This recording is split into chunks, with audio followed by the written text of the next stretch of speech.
The McElroy brothers are not experts, and their advice should never be followed. Travis insists he's a sexpert, but if there's a degree on his wall, I haven't seen it. Also, this show isn't for kids, which I mention only so the babies out there will know how cool they are for listening. What's up, you cool baby? It's familiar, but not too familiar, but not too not familiar. It's a new craze, and the girls, do you wanna just say, hey, I wanna, just say, hey, I wanna. Hello and welcome to My Brother Bean Advice Show for the modern era. I'm your oldest brother, Justin McElroy. I'm your middleest brother, Travis McElroy. I'm your sweet baby brother, 30 under 30, Griffin McElroy. I was thinking about how around Halloween, when I do that hello, I might stop before I get to the O. Oh, just yeah. kind of be like, imagine it's Halloween, okay? Hello.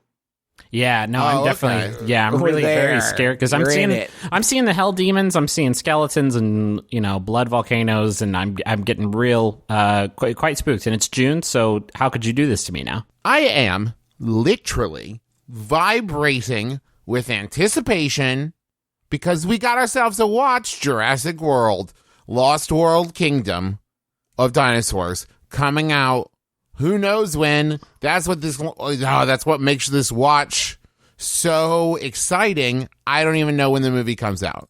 You've all seen the posters that just say Jeff's in it. Yeah. It's a big, and everybody's so excited about Jeff coming back, doing his thing. Jeff's in this one, folks. He's in it. Confirmed. Yeah, we got a lot of sort of classic stuff in here. We got Jeff in it, and he says the great line about how everything can get all fucked up sometimes. Mm-hmm. And Richard Schiff comes back. He gets chomped by another Tyrannosaurus Rex. Mm-hmm. Well, he got robotic legs after he was chomped in half the first time. Yeah, his top half lived inside the T-Rex for a long time, but then he got out of the Sarlacc pit like Boba Fett, and then they gave him new legs, and then he shows up to the park like, I think I'm really going to be able to... And then a pterodactyl comes, picks him up, drops him in a T-Rex's mouth. Yeah. And it's supposed to be funny, I guess, that he dies. So Jeff wasn't in the first one. Wasn't in the first Jurassic World. It's hard to say because there was a lot of jungle in there. And there was a lot of wide shots. He might have been hiding in the forest, living his new life. Jeff wasn't in that one. Jeff's in 2. Mm-hmm. Jeff's in Jurassic World. It done fell back. But the thing that I found out today, Jeff is also the tutorial voice in Jurassic World Evolution, the video game, as Dr. Ian Malcolm. Mm-hmm. Okay. So he just reignited the passion for the role, I guess, and is willing to just do it. Jurassic World brand toilet paper is very good. Take it from me. Life finds a way. And so does Dookie. We were doing a commercial for it. Yeah. Hi, I'm popular actor Jeff Goldblum from Apartments.com. If you have to lay an egg... And then he looks at the camera for a minute straight, and then that's the end of the commercial. He says, if you have to lay an egg, and then he slowly lifts up the TP. Here's the thing. I think what happened was he did that Thor movie. He did the Thor movie, and he was like, you know what? I like being in these big movies. I missed being in the movies. These Apartment.com ads are very good, and I am making a good amount of money. Jeff Goldblum plays a character called Brad Bellflower in the Apartments.com ads, and we were watching one. This campaign has been ongoing for several years now. We were watching one, and Cindy said, why does it say his name is Brad? I said, well, and she said, I thought he was just playing Jeff Goldblum. And I said, you thought he was just playing Jeff Goldblum, popular actor, showing people how to find the best apartments for them? Is that something you would trust Jeff Goldblum to do? And the answer, of course, is yes. Yeah, that's sure. Fair. In a heartbeat. Yeah, that's fair because the Trivago guy isn't playing himself, I assume. No, that's not true. His name's David Trivago. Oh. Yeah. Can I tell you, I got 2 theories about Jurassic World, Lost World. You don't want to talk about Trivago guy? No, my theory number 1 is he's in it as Trivago guy. I don't like how when you search for any hotel accommodations on Trivago, the first result is always my guest room. And it's a picture of the Trivago guy trying to get you to stay at his crib. The picture of the bed has him lying in the bed, kind of like head up on one hand, on his elbow kind of thing. Harris tasseled as if you just awoken him from a nap. And there's a big paragraph in there about how he lost all his shirts in a fire, and that's why he's not wearing any of them in any of the pics. It's weird. It's so strange. But it is a good way to demonstrate the size of the bed to give me some sort of context. My house is 4 Trivago guys tall. Yeah, and right? There is plenty of room for you to stretch out in my 1.5 Trivago guy-sized bed. Here's my theory about the Jurassic World Lost World. 1, they're finally going to show the dinosaurs in this one. This one is going to have them. Been I waiting. think we're finally going to see them. Unfair that Richard Schiff got chopped in half off screen. Yes. I needed to see that to finish. I have to. Number 2, my theory is at the end, it's going to pull back, the camera pulls back, and all of that was inside a dome with super intelligent dinosaurs looking in and saying, like, yes, our experiment to breed extinct humans is going very well. Yeah, end of phase 1. On to phase 2. Yes. Let's get Chris Pratt up here. Let's get him nude. Your thing would make more sense, Uh-huh. I think, Travis. Your thing would be more logical if the humans were the animals in this world. Mm-hmm. It would make more sense than the fact that they did the park again. They did it again. They did it again. You know how in the first one, Mm-hmm. Jeff is like, this is so whack. And everybody's like, hey, Jeff, can you calm down? We're just really excited to see dinosaurs. And I think at that point, even the audience is like, hey, don't listen to him. I really want to see a dinosaur. And then when everybody starts getting eaten, he's like, must go faster. Like he's like, yeah, I told you so. Wouldn't it be rad? I haven't seen the film. Wouldn't it be rad in this one if he's like super jazzed about it? Like just like, My old friends, dinosaurs. I can't. Are you shitting me? Hell yeah! I'm so stoked. Who wouldn't want to see a fucking dinosaur? This is incredible. This is amazing. The claws, the teeth. He sees a big pile of dookie. He's like, that's a lot of shit. I love it. I like it this I'm time. very excited. My roommate and I do not get along. Our relationship went downhill when she bought a Jenga board. We're gonna have to talk about it. Just wait. She'd ask casually from time to time. Usually, I'd be cooking dinner when I'd play Jenga with her. I have a 9-to-5 job, but I'm often at home at varying times, so I was hesitant to make plans with her to play Jenga that I probably couldn't keep. I told her just to ask me when I'm at home and not cooking, and I will play Jenga with her. The shit really hit the wall one night. I came home, and all the lights in the house were off. I walked in the living room, looking for the light switch when I heard something moving in the dark. When I turned on the lights, it was my roommate playing Jenga by herself in the dark. Oh, man. I don't really want to play Jenga with her anymore, but I feel like she might light my room on fire if I don't indulge her. What do I do? That's from Gmail. So I was very thrown by this question because I've never heard anybody in my life say a Jenga board. Yeah. I Yes. don't know even what that could be, and I thought maybe they meant a Ouija board. And just fucked up the worst. Yeah, And but just no. fucked up the words, but it got weirder because, like, I've also never heard somebody say they're going to play Ouija. I've never heard that, so I think that it is a Jenga. But a Jenga board. I mean, I don't know what I would call it instead, but it's certainly there's nothing Jenga board monolith. like the Jenga Jenga play set. I guess I don't know. It's certainly not a board. I also, not to nitpick a little bit, I've also never heard the phrase, the shit hit the wall. Though listen, through context, I totally understand what it means. Unless it's being used literally. We missed the fan. We threw it at the fan, and the fan moved, and then it hit the wall. Because the lights were off. Because the lights were they're off. in the dark. They were using the Jenga in the dark to hone their senses. Yes. You don't need your eyes, your sight, in order to get a really good Jenga going. You just need to sort of feel it out. And the more you can kind of hone that, I think the better kind of a player you're going to be. So I wouldn't be too freaked out about that. They're probably not going to set your room on fire. They are, I guess, a worst case scenario, going to kick your ass so bad at Jenga so bad that you'll never be able to leave the house again. Seems a like concern. the more likely scenario. Would you guys play Jenga right? If I was like, you want to play some Jenga right now? Would you guys play Jenga right now? I mean, I would get on some sort of gig economy service to have somebody come to my house and set up the board for me, because I couldn't possibly be. Oh, and I just called it a board, so it's catching on. But I would love to play Jenga with you right now, Justin. I don't have the prerequisite 40 minutes required to set up the Jenga game, only to have your dumb, unskilled hands not topple the whole shit over and sending it crashing down to the floor, and you're laughing like, uh-oh, guess I did a bad job, and then I'm crying actual tears because I have to. You're so excited for the game. I guess in my mind, I would just love to play Jenga so much right now. Yeah. Really? Well, listen, Justin, everyone loves to play Jenga, but Griffin is dead on.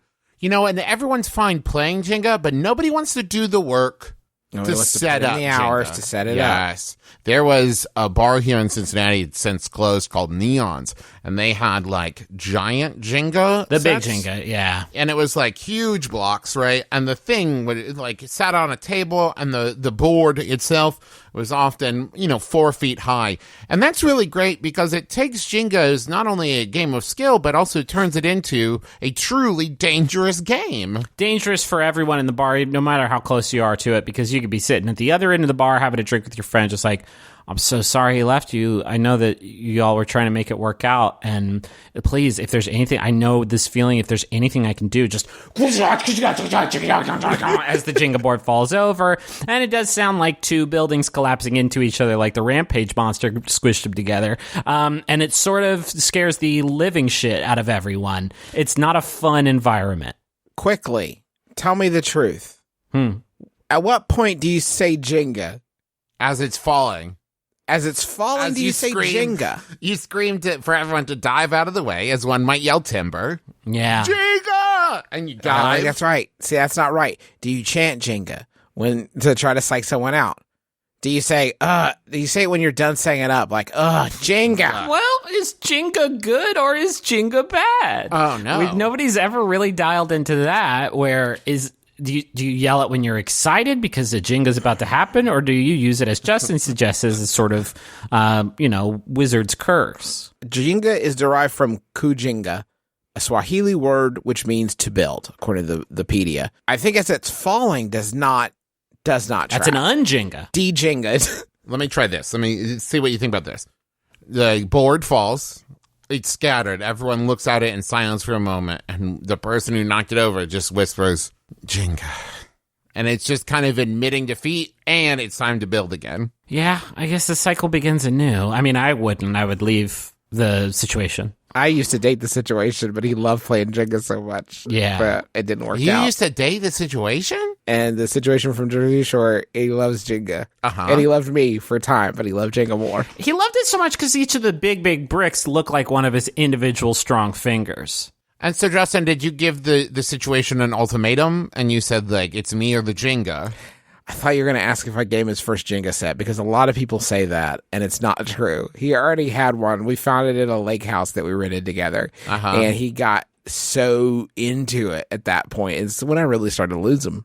But so you found it at the lake house, but you did show him how to play? Everybody knows how to play Jenga. It's very obvious. If you see it set up, all you can think is, I'd love to knock this down, but I'd love to make it look like it was an accident. That's your main reaction when you see the Jenga thing, is how can I knock this down and make it look like I didn't mean to? And so everybody knows the rules of Jenga in their heart. Do you ever hear from the situation now? Yeah, when was the last time you talked to the situation? You know what? I always hear from him when there's a new limited edition set released. Sure. Because he thinks that I'm going to be excited about it too. Like, hey, did you hear there's Donkey Kong Jenga? Hey, did you hear there's Jenga blank? Or there's giant Jenga. You remember Sex Jenga? Where they would write like little sexy things you're supposed to do when you pull the bricks out. Is there any less sexual situation imaginable on Earth than playing Jenga? I don't like conflating that the act of beautiful love making with a lot of brick removal tension. So, the question, of course. Yes, of course. All apologies. You should just play Jenga because it was fun, and I love to play Jenga. If I have time, I'll get over there. If you want me to play Jenga with your roommate instead of you, I'm happy to do it. Let me ask you guys this. Is there a level of bad you could be at Jenga that the roommate would no longer want to play with you? Yes. Oh. Can you hide or burn one of the Jenga bricks? And they'll never be able to play with that set again. Especially if you can get the bottom ones. Well, or every night, burn 3 Jenga bricks. Right? Yeah, so that's that great. way the tower just gets shorter and shorter and shorter. Oh, that's good. That's shortening the length of the game or extending it. Or are you extending the length of the game by doing that? Okay, so every night add 3 Jenga bricks. Add 3 Jenga bricks, and then they'll get tired of setting it up. Well, eventually it gets pinched between the table and the ceiling, and then the friction is as such that nobody can remove any bricks, and now you just have sort of a cool wood column in your home, and that's going to raise the property values. I would give any amount of money for you to read Yahoo. Here's one from Merritt Palmer. Thank you, Merritt. It's Yahoo Answers user question mark. We'll call him Bev asks, what makes something food? Huh. The fact that this had to be asked by this person makes me wonder what their last, say, hour has been like. Okay. You know what I mean? What the hour leading up to them getting on Yahoo and typing this question in was like. Let me pose this to you two. Is paper food? I mean, maybe it would be better instead of Travis going down the list of all inanimate objects that are extant. We could come up with create a reference guide of filters. I was going to make a point. I wasn't just speaking hypothetically. I'm talking about paper is food. You could season paper in such a way that it would be pleasant to eat. Like a fucking paprika cigarette? What are you talking about? No, you could just you could make it pretty good. You could season it and make it good to eat, and then it's got fiber in it. No, and probably a vitamin. Justin, you are fucking with my point on purpose because you know I was going to say, "Oh, it's not food, but you can eat it," and now you've taken that away from me with your. You just raised the specter of the question. The bounds of the question are: what is food? What things are food? How did food do it? Just because you don't want to eat paper doesn't mean it's not food. But here's my point, is if you got a burrito wrapped in paper and you took a bite of it with the paper still on, you would go to jail. Yes, it would not be pleasant. Not all food is pleasant. That's a good point. See, I was thinking here, if you want to eat it, put it in your tummy, it tastes good, then that's the sort of 3 things you need for food. But there's a lot of things that are food. Like for me, a vegetable that I don't think it tastes tasty. I don't want it in my belly. I don't think I want it in my mouth. I don't desire it, but it's still food, isn't it? So shit. Yeah, it's still food. I mean, everybody's talking about a hot dog sandwich or not, but I think we can all agree these things are food. Maybe food is completely subjective. One man's food is another man's treasure. Yeah, I look at grass and I'm like, no, thank you. But a cow looks at grass and a cow's like, yum, yum, yum. Now that's what I call food. Yeah, and then I look at the cow and I say, little do you know, to the cow, the cow thinks I'm just me. But I see the cow and I say, that's like 10 hamburgers. Because I'm a fucking, big wild animal. Just a big idiot. Who also can't measure how big a hamburger is compared to a cow. Yeah. All right, Travis, how many hamburgers can you get out of a cow? Answer me truthfully and not sliders. Yeah. 35. That's right. 35 No, he's right. hamburgers He got from it a right. single cow. God, he got it right. He instantly got the right answer. It's like, what is food? what is food? Is toothpaste food? No, stop. We got to stop asking these dumb questions for the jokes. No, listen. Toothpaste isn't food, and I can back that up. Because it has chemicals in it that would make you sick if you eat more than a portion of it. Sure. And a portion is a deck of cards or the palm of your hand. So if you eat more, you should be able to eat a portion, which is a deck of cards or the palm of your hand. That's about the size of a portion of any food. And you should be able to eat a portion of anything. I thought you were saying that's sick. how much toothpaste you were putting on your brush every time. No, that's how much food you should be able to eat of something for it to qualify as food. There should be nothing where if you ate more than a deck of cards size of it, you would be sick. You'd be dead. What if you ate a deck of cards of salt? Here's what's fucking me. Salt is food. Here's what's fucking me up. Salt is food. Eat a deck of cards of salt, you're good. Here's what's fucking me up. I don't think so. I think you get very sick. Here's what's fucking me up, though. You take the sticky stuff of dough, that ain't food. No, that's not food. You put it in the hot area, get it out. Now it's food? What? You have by cooking it and killing some of the latent bacteria in it by cooking it, you have made it qualify for rule of food number 1. Sorry, rule of food number 1. You can eat a deck of it and be okay. What With about a raw dough- novelty size deck of playing cards? No, a deck of it, a portion. This is the rule. If you eat a deck of raw dough, that you can still get salmonella, get sick. That ain't food, cousin. Hey, family, that ain't food. Let me ask you this, Justin. Is drink food? Stop! You're just being a pisser right now, Trav. I'm just trying to create new rules for food. I've got one for you. Okay. Where if you deck eat of a cards, deck palm of of it, hand. if it makes you sick, that ain't food. Does nephew. one must derive some form of nutrition for it to be food? Nope, because cotton candy's food. Shit. Can I cook a deck of toothpaste? Ooh. No, you would just Probably not food. exacerbate. Shit. That's not food. All right, we That's- need more rules. If you eat a deck of it and you're healthy still, that's food. That's I fucked don't up, though, know because if I there can't can do that be for other cheese. rules. No, there has to be rules, Justin. There could be other rules. What other rules, Justin? You're founding a new religion here, Justin. I You came up can't with stop the at one rule. I came up with the one. Like, my rule is great. I could eat a candle. I could eat a playing card deck size of candle, and I think I would live. Probably not, though. I didn't say live. Oh. I said get sick. And I think my young friend, I think that if you ate a candle the size of your fist, you'd probably not be feeling tip-top for the rest of the day. That isn't food, brother. I'm looking around my room thinking about things I could eat a playing card deck size of. I'll give you one. I'm playing cards. Uh-huh. It's rule 2.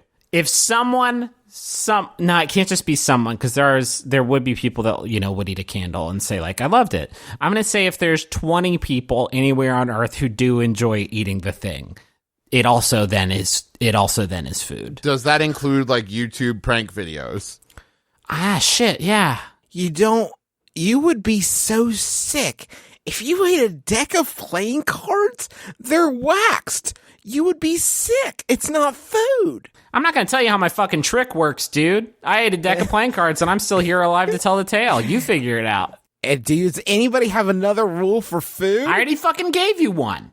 My esoteric one, would you eat this in front of the Pope?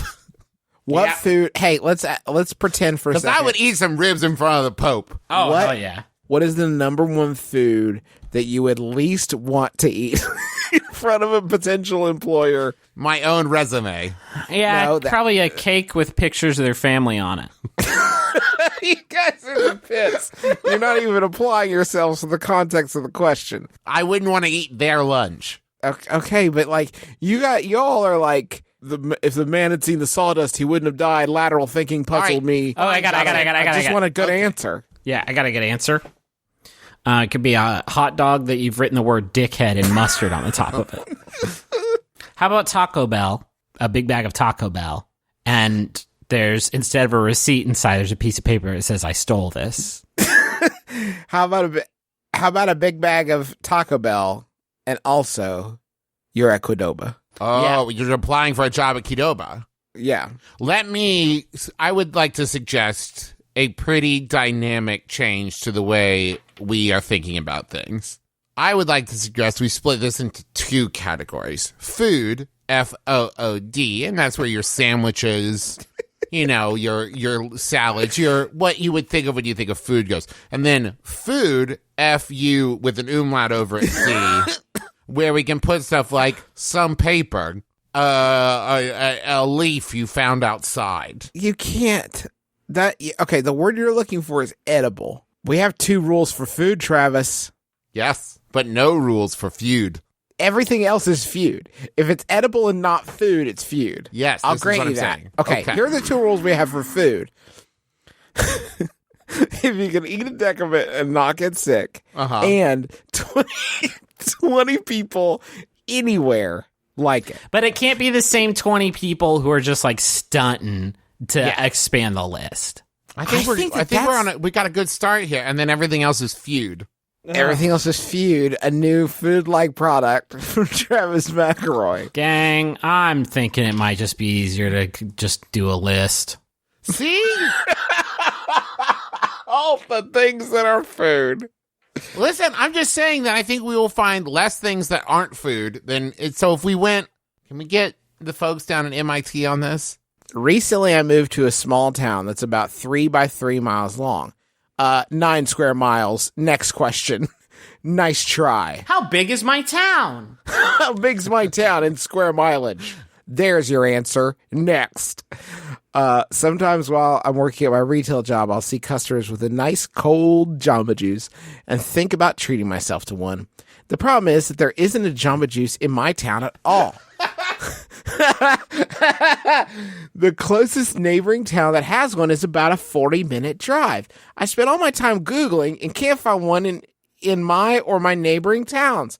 Would it be okay for me to ask a customer where the Jamba Juice is? Do my customers drive 40 minutes for juice?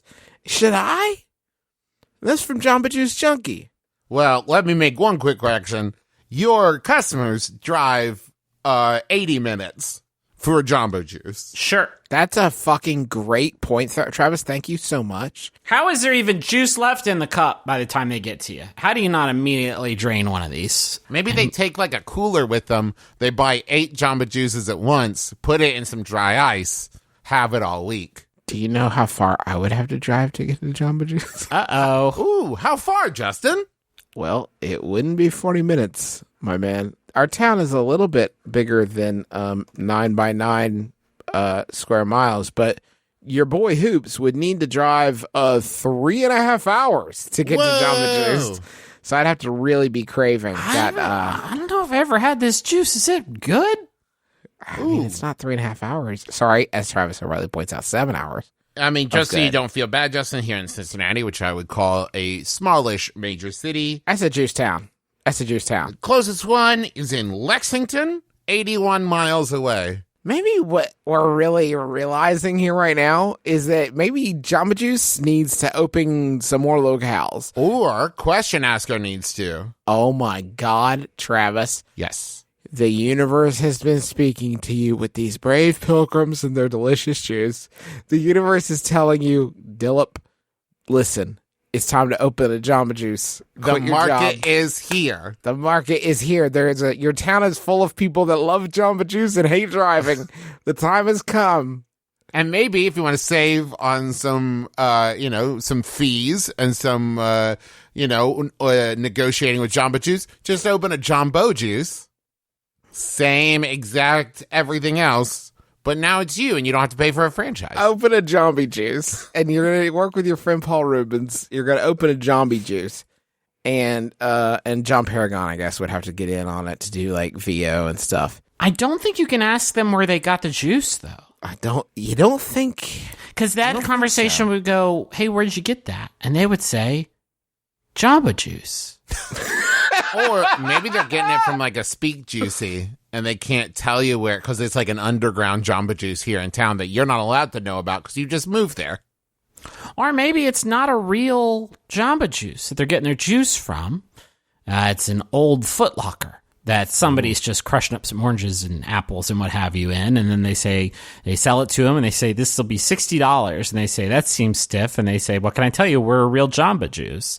And you don't want to burst their bubble that they're drinking bootleg Jamba Juice. Haven't you noticed that it's just like solo cups with the words Jamba Juice written onto it? And it's got a lot of seeds, like mini seeds.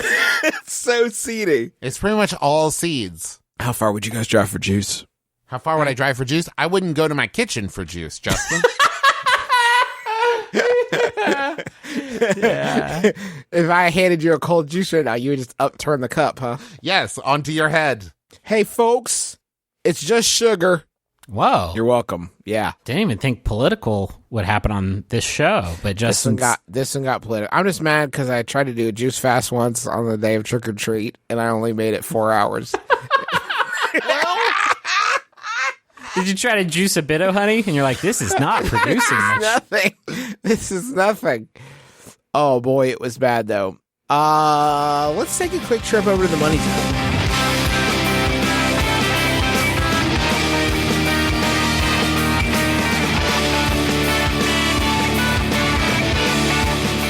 Hey, can I tell you about Blue Apron? Oh, fuck. Can I tell you about Blue Apron? Yeah, Justin, you do it. Every Friday, I go out on and I open my front door, and you know what's waiting for me? Don't say a cardboard box. It's so much more than that. It's a world of cuisine. Now this is all food. This one's Not the box. not the box, not the frozen the box elements. is fewed, and the frozen elements are probably fewed too, but don't take my word for it. And they're really delicious food at that. Blue Apron delivers fresh, pre-proportioned ingredients with step-by-step recipes right to your door that can be cooked in under 45 minutes. I have been a Blue Apron customer since they started advertising with us, and I pay for all my Blue Apron meals now. I say that with a point of pride. I'm happy that I can continue to support this great organization because they deliver such fantastic food. Cindy made one yesterday that was like it was like a noodle dish, like a chicken noodle dish with some sembolek in there and some seasoning. Oh boy. I know I'm not describing it very well, but Hachi Machi was it ever good. You're gonna love this stuff. They're chef designed recipes, and you're gonna feel like you really know what you're doing around the kitchen. And if you do it for long enough, you really will. I've worked with so many ingredients that I wouldn't have worked with otherwise, and I feel like, honestly, and I know, Griffin, you feel the same way. Just felt I've learned a lot about cooking. Yeah, it's very. I would never try. It's a very good skill to know. Thank you, Blapron. So check out this week's menu and get your first 3 meals free at blueapron.com/mybother. No. blueapron.com/ Fucked that my up so bad. We say that at least like 6 This times. is why an we episode. created the different one. This is my brother and my sitter. Go to blueapron.com. That's our private vanity URL that we registered, much to their chagrin. That'll take you to blueapron.com/mybrother, or you can go to blueapron.com and get your first 3 meals free. Blue Apron is, quite simply, if I do say so myself, a better way to cook. Can I tell you about Wink? Fuck me, I want to do one of the ads. Here's the thing about Wink. I love wine. But for a while there, I thought I just kind of sort of liked wine. Because basically I was just being introduced to the same, 3 bottles over and over and over again. But with Wink, I type in a couple of things. They ask me a couple simple questions like, how do you take your coffee? And how do you feel about blueberries? And frankly, I don't trust them. With just those simple answers, they will then recommend to you and send you some wines that are well suited to your palate and your taste without you having to know anything about your palate and your taste. It's incredible. And these wines come and they're new and interesting brands I had never seen in a store, but am now falling in love with. And you can personalize, what bottles you get. And there's no membership fees. You can skip any month. You can cancel anytime. Shipping is covered. And if you don't like a bottle, they'll replace it. No questions asked. It's a great deal. Have you tried Jason Biggs' Power Wine? No, that one hasn't come yet.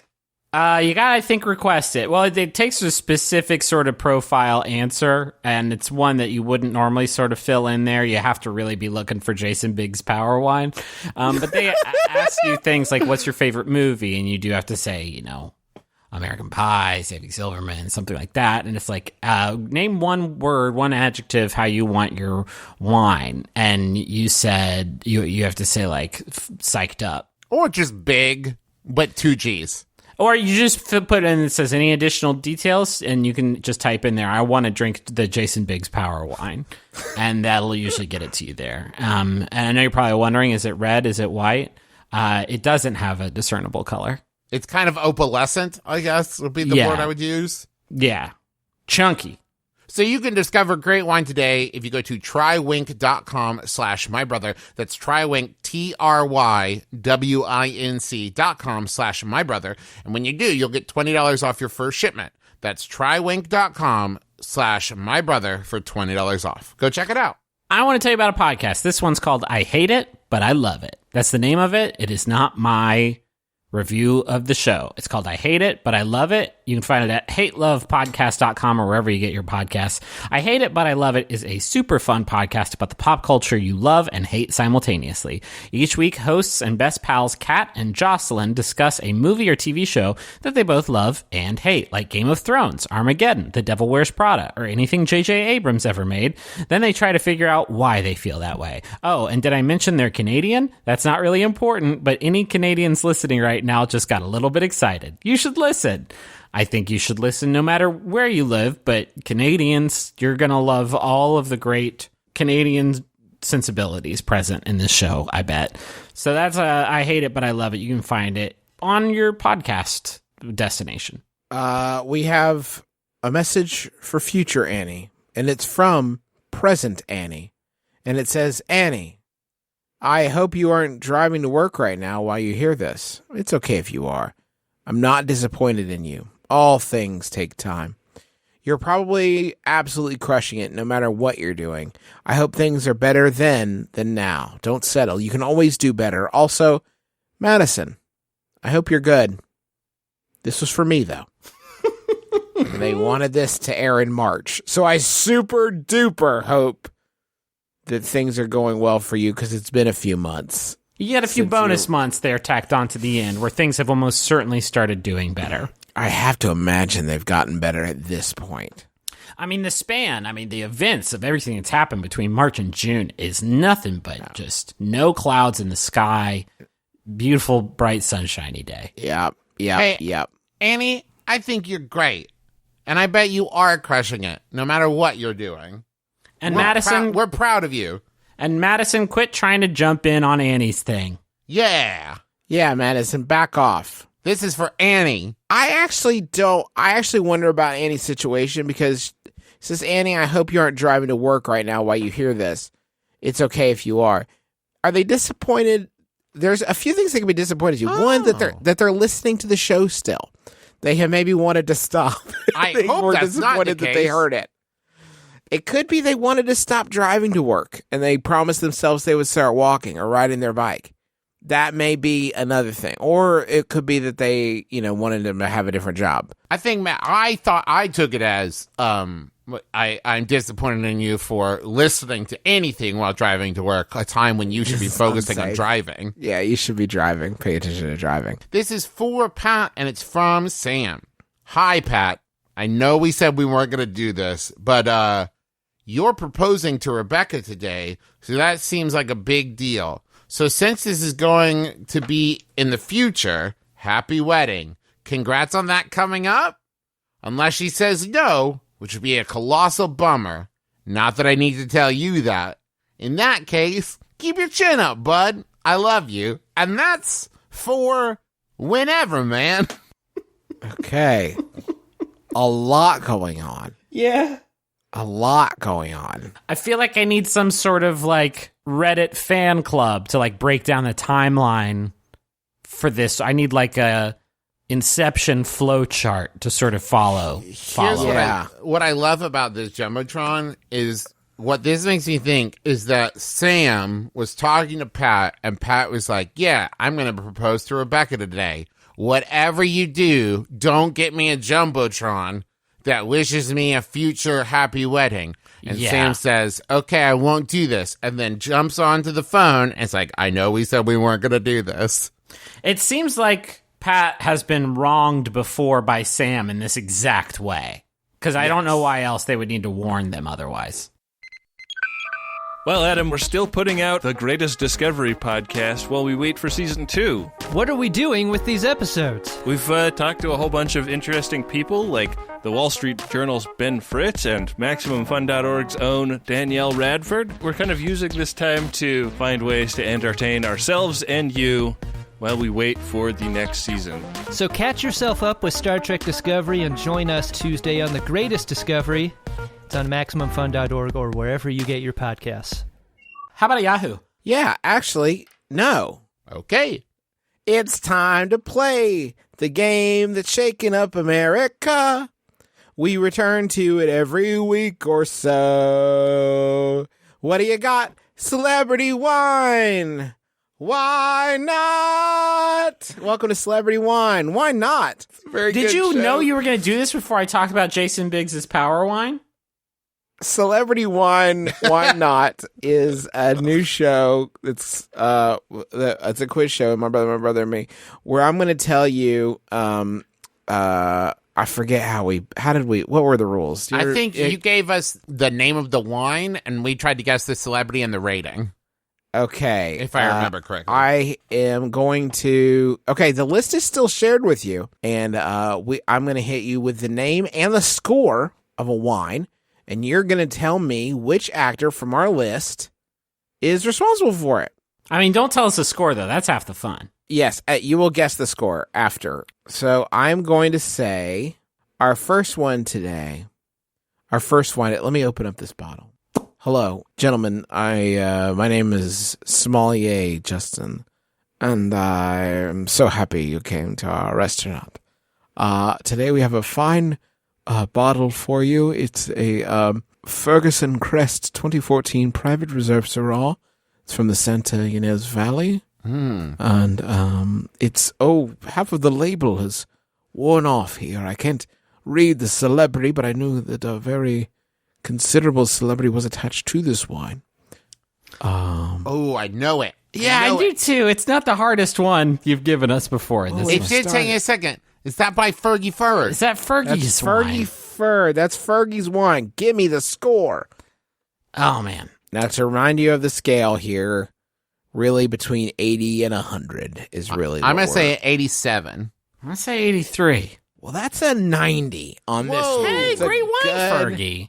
Fergie did a good job. She tried her best, and she was very, very, very pleased. I'm going to Google just to real quick see how original our nation's sort of wine critics are. Fergie wine Fergalicious, and see how many people sort of led with yes. that. Yeah. And it looks like my computer just imploded. It just sort of disappeared in my desk. It Googled it too hard and died. So, gentlemen, please enjoy the Ferguson Crest 2014. Look out for candied blackberry and black currant meet with lilacs on the concentrated gooey nose of this bottling. by the Gooey pop star nose? That's what wine enthusiast fucking said. I kid you not. It's all gooey nose? just a gooey nose on Fergie's wine. Fergie, this one's got a gooey nose.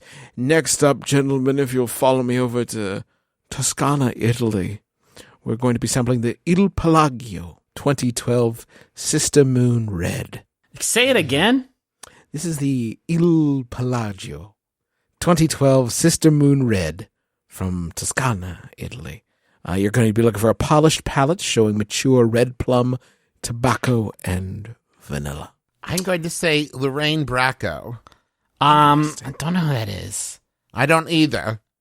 I mean, as bad as I want it to be Mike Ditka,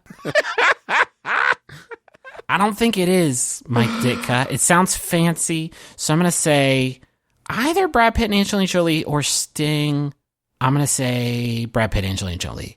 Oh, it was Sting, sir. Oh, sir, it was So Sting. close. Ah, fuck. I'm actually, is- I have to be honest with you guys. I'm at a bit of an advantage here because while on vacation this summer, I did have a bottle of Brad Pitt and Angelina Jolie's wine. Ah, shit. So here's the question for all of you here on the call. Who's better at wine, Sting or Fergie? Oh, no. I'm going to say Sting is an 82. I'm going to say Sting didn't make good wine. I think 82 feels right to me, Trav.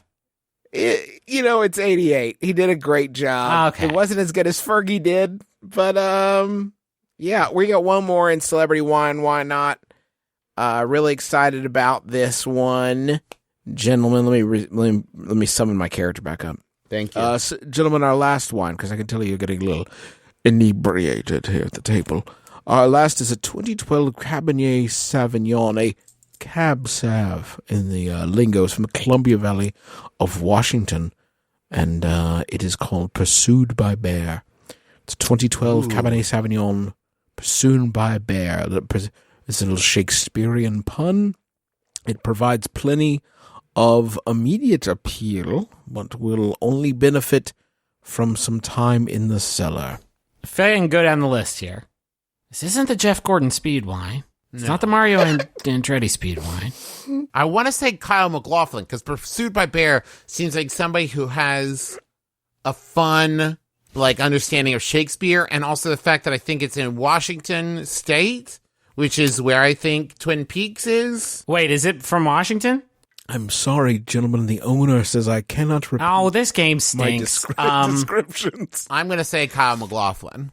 It is from Washington. I've checked with the owner. He said I could share that from you. It is from Then it's Columbia Valley, It's Washington. probably Kyle MacLachlan. So, sirs, just so I can quantify this, you think Kyle MacLachlan decided to make a wine of Washington because he was in a TV show there 25 years ago? Yes. Is that sort of No, where they did the we're- reboot. This is, I told you it was a 2012. It was a 2012 Cab Sav. Someone from Washington said, you know who I bet is a big fan of us because he shot a TV show here, and they reached out to Kyle MacLachlan. All right, I'm going to change it. My logic. I'm going to change it to You're a coward. Sam Neill. The answer is Kyle MacLachlan. Yes! Sir.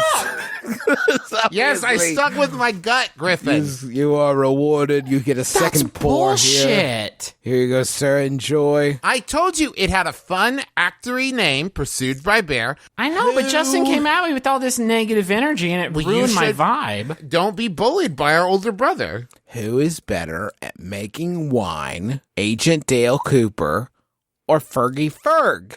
I'm going to go high because I'm betting that Kyle MacLachlan really got involved in the process and was a stickler for quality. I'm going to say a 95. I'm going to say that I've doubted Fergie in the past, and it has not served me well. I think her wine's better. Kyle MacLachlan's Pursued by Bear 2012 Cab Sav comes in at 93 points from Son Wine of a- Enthusiast. I am Second so only fucking bad at to this game. Earth's best celebrity winemaker, Boz Scaggs. We all remember Boz is the best. What's my Ditka's fucking wine called? Sir, if you want me to, I'm going to get kicked out of this fucking winery. I'm If Googling you- it. Fuck you, if you sommelier. want Mike Ditka's 2011 Cabernet Sauvignon called The Icon. I'm sorry, no, he's got three. He's got a Merlot called The Player, and he's got a Cab Sav called The Coach. I want Coach wine. Order all three of those right now. Hi, Mike Ditka. It's me, your wine producer. We need a name for this wine. What are some words you know? The player? The coach? And the ball. No, the ball? we can't. Can't We're do not the going to do the ball. ball wine. It's Mike Ditka's ball wine, freshly sweet. It's got notes of currant. It's got notes of strawberry in it, and a little bit of pigskin, baby. Can we do DeWine? No, we can't do DeWine, sir. Congratulations to Kyle MacLachlan and Fergie for shocking the haters and producing a better wine than Sting. How about a Yahoo? Yeah, I love that. This one was sent in by Alan. Alan, thank you, Alan. Sorry, I almost attributed it to you. It's Yahoo Answers user ? So Mike Ditka asks, what to wear to laser tag? I'm Mike Ditka From Family Guy. from It is really hot, and I haven't got any black tanks and stuff. Could I possibly wear a play suit, blue, or is that too much? What? Yeah. What's a play suit? A play suit, Travis, I'm glad you asked. I Googled it. It's not anything. It's not anything that exists in the world. This is so tough because you have to find something that is both resistant to lasers and nacho cheese afterwards. Yeah. Something hydrophobic and laserphobic. I've got it. I'm sorry to answer this one so quickly. We'll have to do another one, but I have the answer. And the answer is you're going to want to dress like an employee of the laser tag place. Okay. Okay. Kind of a covert. Sure. And you get blasted. Pew, pew, and you're like, what the fuck are you doing? Can't you see my clothes? I'm a journalist. I'm covering this laser war. Are you trying to get yourself thrown out of here? Because I have that power. Could you do like a Robocup outfit? Did I say Robocup? You did. Robocup.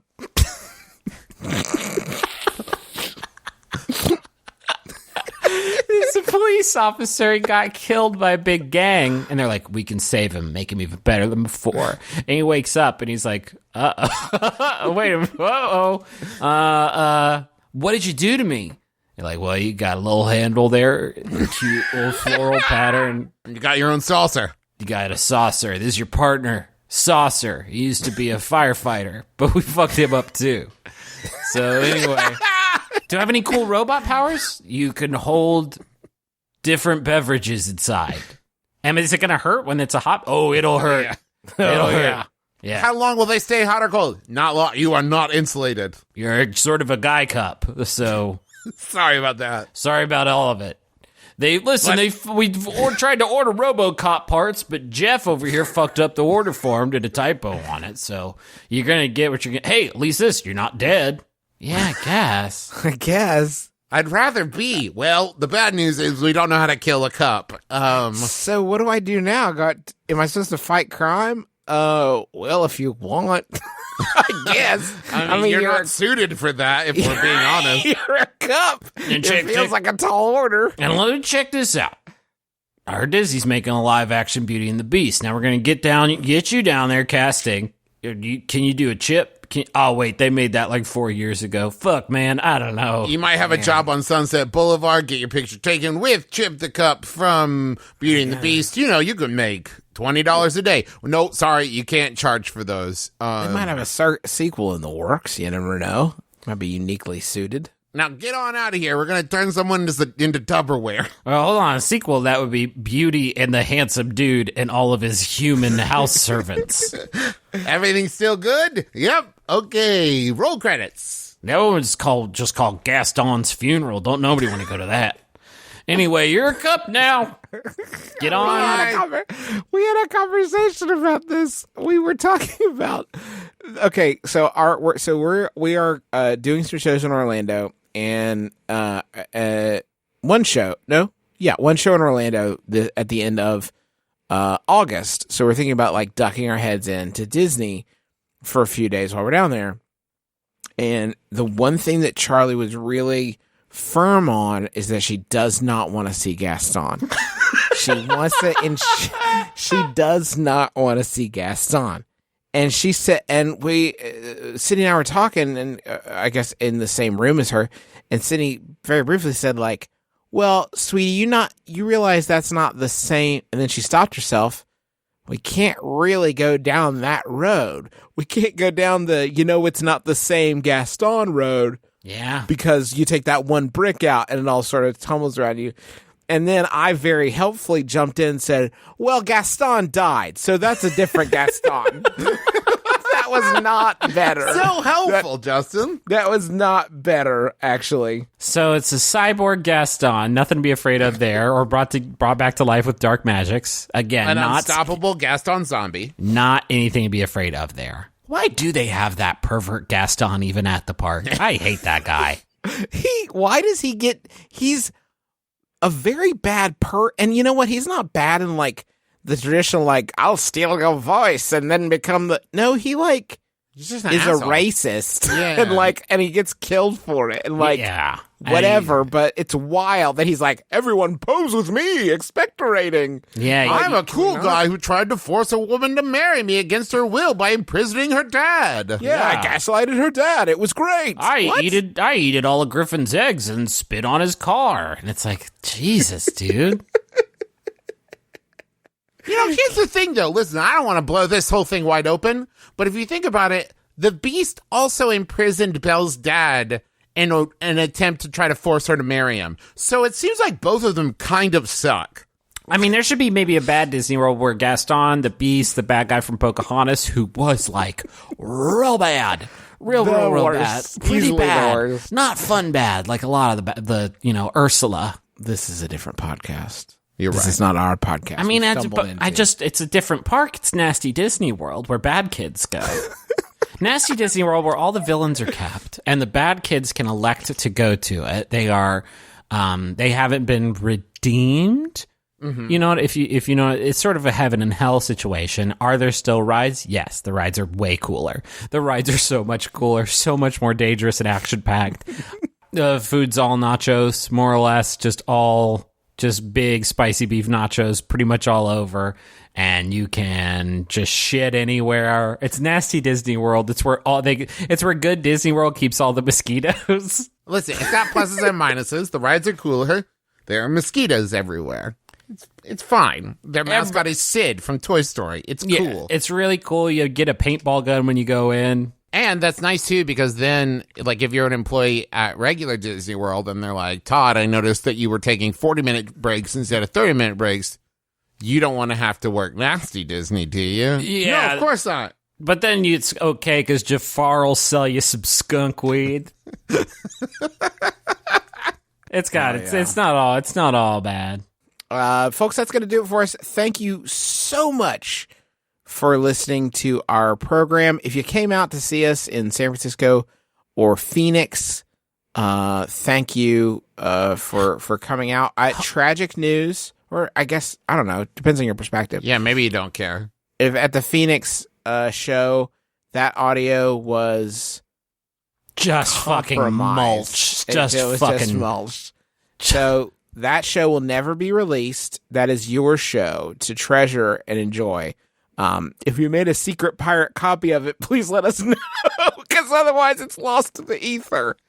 So don't, sorry about that. But, it's a special show that you get to treasure in your heart now and no one else will ever hear.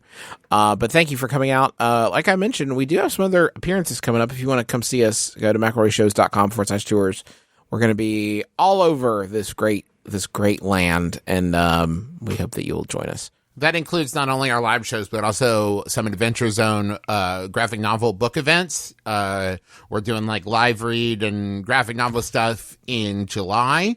And then throughout July and August, some combination of us and our dad and the artist Carrie Peach are going to be stopping at our kind of local bookstore establishments for meet and greets and signings. So if you don't want to miss that, McElroyShows.com/tours. I want to thank John Roderick and the Long Winters for the use of our theme song, It's a Departure, off the album Putting the Days to Bed. It's a choice cut, as we say in the music industry. You're going to just love these tunes. And hey, thanks to Max Fun for having us on the network. Go to MaximumFun.org and check out all the great shows there. You're going to find something that you're going to enjoy. Maybe it's Bubble, the new sci-fi sort of fiction podcast that Jordan Morris wrote and a bunch of folks starred in. We have guest spots in an episode that I don't think has come out yet, but it's a very fun show that I bet you're just going to dig because everybody worked really hard on it. It's called Bubble, and all that's at MaximumFun.org. I've done a couple quick guest spots. Well, I've done a couple guest spots on a D&D live stream show called Dice Camera Action. It's from Wizards. You can find it twitch.tv/D&D, or it's on the D&D YouTube channel. You can just search for Dice Camera Action. And it's just been a real blast. I brought Magnus back to play with them, and it's been fun playing Magnus again and playing with these folks. And Chris Perkins is the DM, and he's one of our inspirations. So I'm a big fan of it, and I recommend everybody check it out. Yeah. How about that final? Hit me. This one was sent in by Alan. Also, it's Yahoo Answers user Jack M, who asks, I accidentally shifted to uppercase. How do I get back to lower cases so my passwords will work? My name is Justin McElroy. I'm Travis McElroy. I'm Griffin McElroy. This has been My Brother, Me. Kiss your dad square on the lips.